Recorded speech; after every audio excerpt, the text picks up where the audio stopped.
السلام علیکم سامعین، آج ہم آپ کو بتائیں گے قصہ خوانی بازار پشاور وسطی ایشیا کا پیکاڈلی کہلاتا ہے، جو برطانیہ میں ایک مشہور چوک اور قدیم اور پر رونق روڈ ہے۔ قصہ خوانی بازار پشاور پاکستان کے صوبہ خیبر پختونخوا میں پشاور کا ایک مشہور تاریخی بازار ہے۔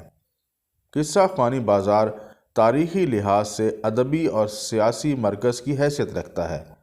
اس بازار کا نام دراصل یہاں کے روایتی قہوہ خانوں، تکہ کباب، چپلی کباب اور خشک میوہ جات کی دکانوں کے ساتھ جڑی اس تجارت سے منسوب ہے، جہاں پہلے پہل دور دراز سے آئے تاجر یہاں کے مہمان خانوں میں قیام کرتے اور اپنے اپنے ملکوں کے حالات قصہ کی شکل میں بیان کرتے۔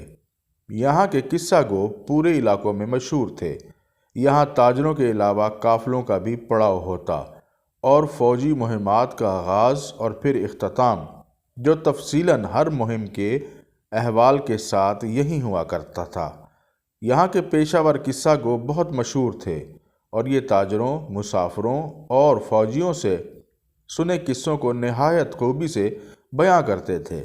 پشاور کے لوگوں میں اس بازار کی اہمیت سن 1930 میں برطانوی دور کے دوران تحریک آزادی ہندوستان کے دوران جلوس پر فائرنگ کے واقعے سے اور بڑھ گئی، جس میں کئی لوگ جاں بحق ہو گئے تھے۔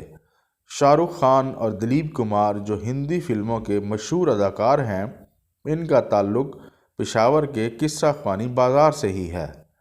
ان کے آبائی مکانات اب بھی یہاں سیاحوں کی دلچسپی کا مرکز ہیں۔